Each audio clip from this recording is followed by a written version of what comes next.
Hello everyone, जय भीम, नमो बुद्धाय। स्वागत है आप सभी का ट्रुथ लिटरेचर में। और आज हम डिस्कस करेंगे कुछ महत्वपूर्ण टॉपिक पर जो कि बुद्धिज्म से संबंधित है। साथ ही साथ आज हम बौद्धिस्ट राजाओं के बारे में भी बात करेंगे।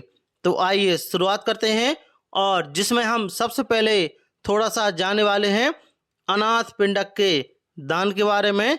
साथ ही साथ इस वीडियो में आप लोग जानोगे कि राजा प्रसन्नजीत का असली नाम क्या था, उनका क्या नाम था राजा प्रसन्नजीत का। साथ ही साथ हम शिशुनाग, उदयन और हर्यंक वंश का क्या योगदान है वह भी हम देखेंगे। तो आइए शुरुआत करते हैं और लिखते हैं कि भारत का सांस्कृतिक इतिहास अति प्राचीन है, लेकिन राजनीतिक इतिहास का आरंभ लगभग 7वीं सदी के मध्य 650 ईसा पूर्व से होता है। फिर हमें राज सिंहासन, राजमहल, ताज, तलवारें, फौज, कामगार आदि दिखाई देने लगते हैं। इसके पूर्व धम्म शासन की प्रधानता थी, जैसा कि हम सिंधु घाटी सभ्यता में देखते हैं। धम्म शासन में धम्म तत्व ही प्रमुख था। अस्त्र शस्त्र अधिक मायने नहीं रखते थे। गौतम बुद्ध के लगभग 100 साल पहले से भारत का राजनीतिक इतिहास आरंभ होता है। गौतम बुद्ध के समय में संपूर्ण भारत अनेक स्वतंत्र राज्यों में विभक्त था। राज्य दो प्रकार के थे, राजतंत्र और गणतंत्र। तो वहाँ पर हम एक प्रकार से डेमोक्रेसी भी बोल सकते हैं, जहाँ एक और अंग, मगध, काशी, कौशल, अवंती आदि राजतंत्र थे, वहीं दूसरी ओर वज्जी तथा मल्ल गणतंत्र थे।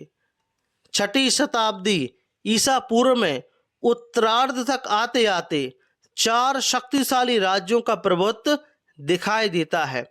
वे राज्य हैं कौशल, वत्स, अवंती और मगध।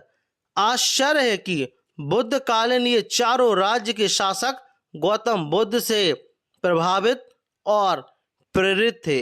बुद्ध के व्यक्तित्व में जादू था। बुद्ध के समय में कौशल के राजा प्रसन्नजीत थे।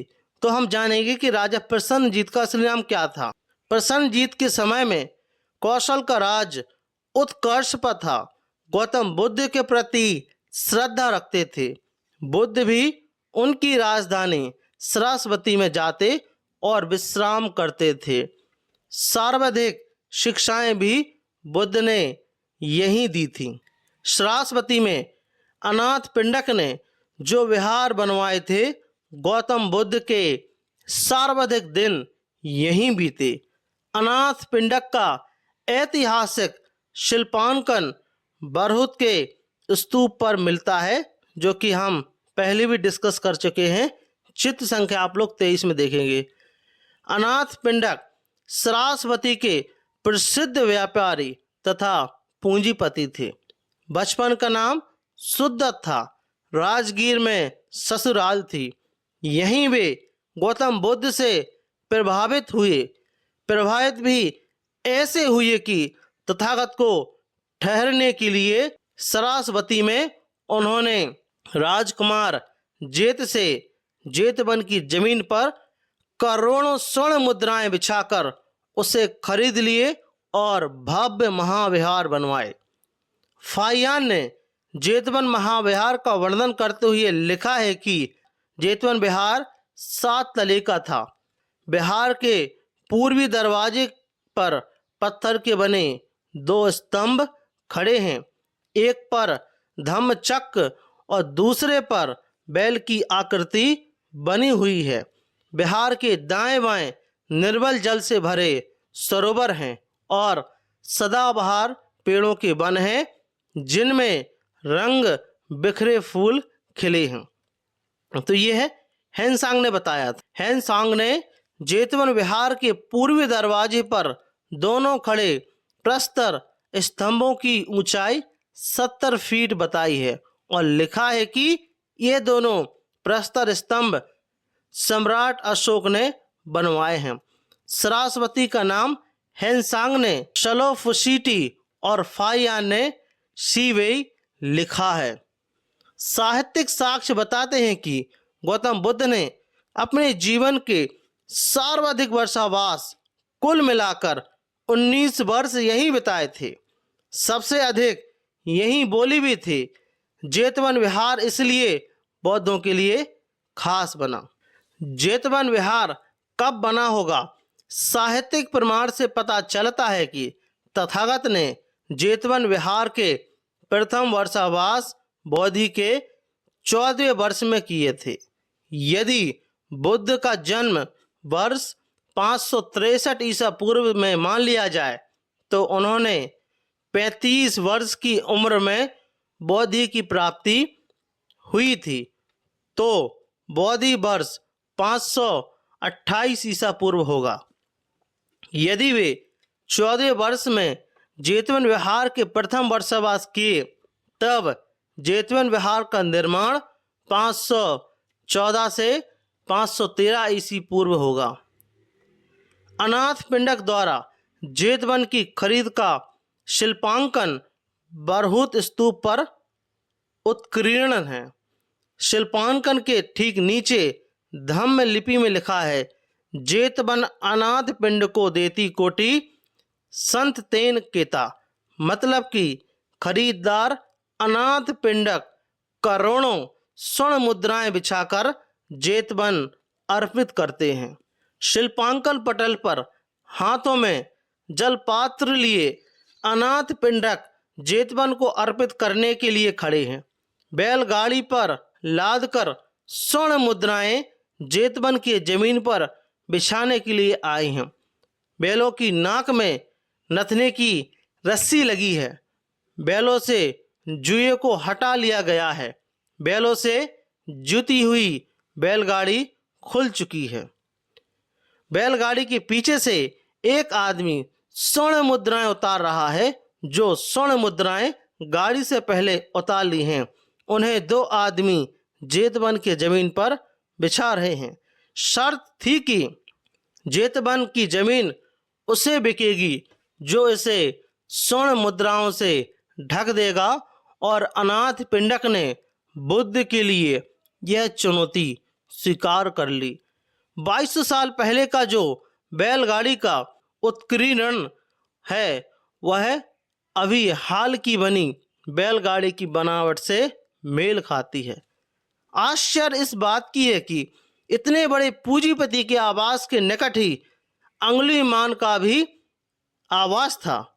हेनसांग ने लिखा है कि सुद्दत के मकान के निकट अंगुलीमान का वह स्थान था जहां वे बौद्ध हुए थे।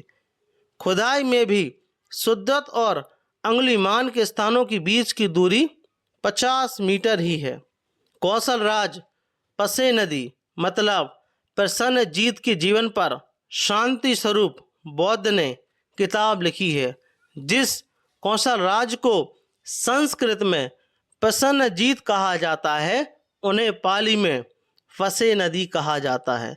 मगर पुरातत्व कौशल राज का असली नाम सिर्फ पसेन बताता है, जो कि पुरातत्व जो है उनका असली नाम पसेन बताता है। बरहुत स्तूप पर 2 जगह राजा प्रसन्नजीत का नाम लिखा है। एक जगह लिखा है राज पसेन कोसलो अर्थात कौशल राज पसेन।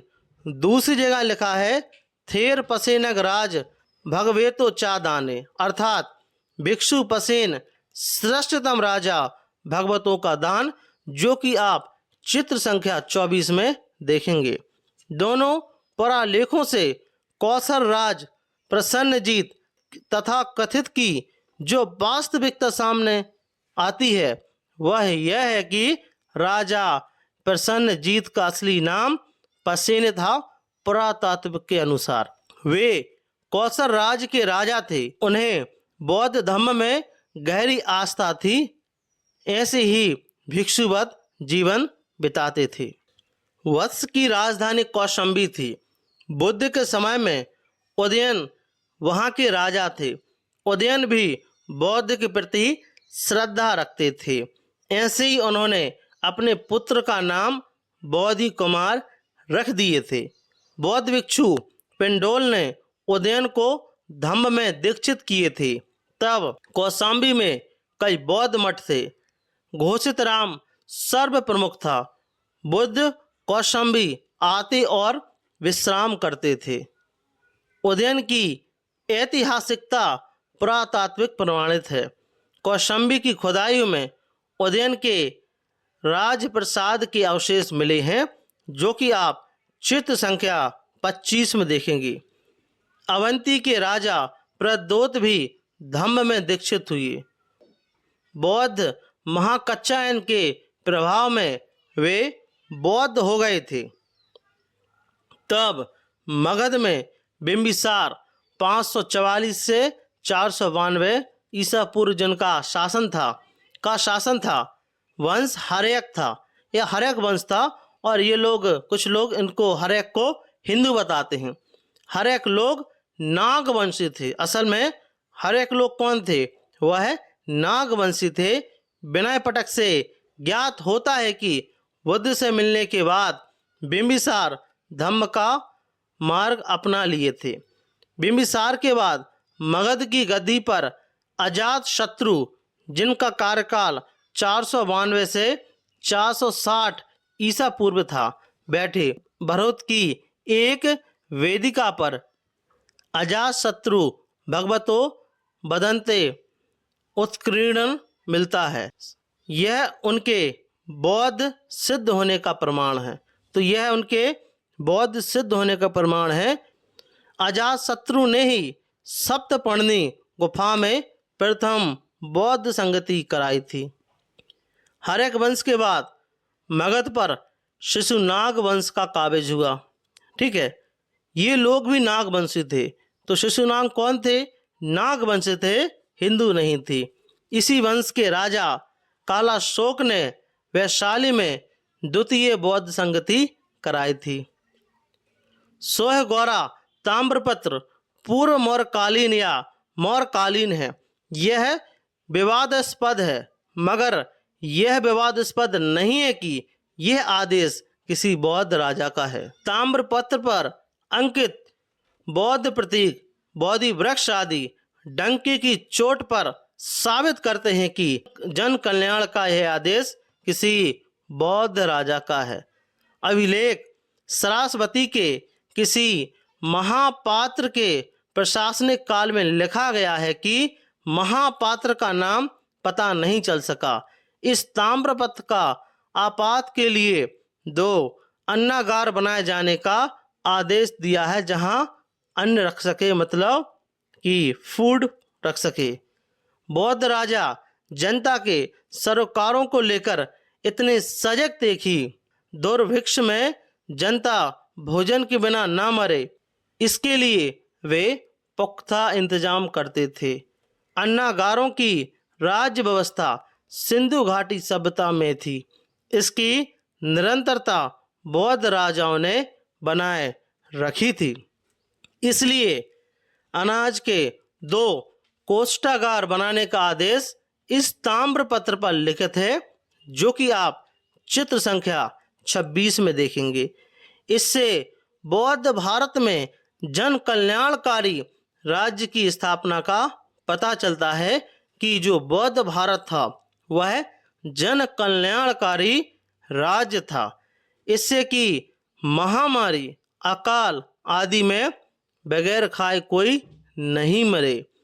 अगर बिना खाए कोई मर गया तो फिर जन कल्याणकारी राज्य का मतलब क्या है, यह प्रश्न भी बोलते हैं। तो हमने इस वीडियो में जानने का प्रयास किया अनाथपिंडक राजा प्रसन्नजीत का असली नाम क्या था, अजातशत्रु के बारे में, शिशुनाग के बारे में और थोड़ा सा हर्यक वंश के बारे में हमने जानने का प्रयास किया।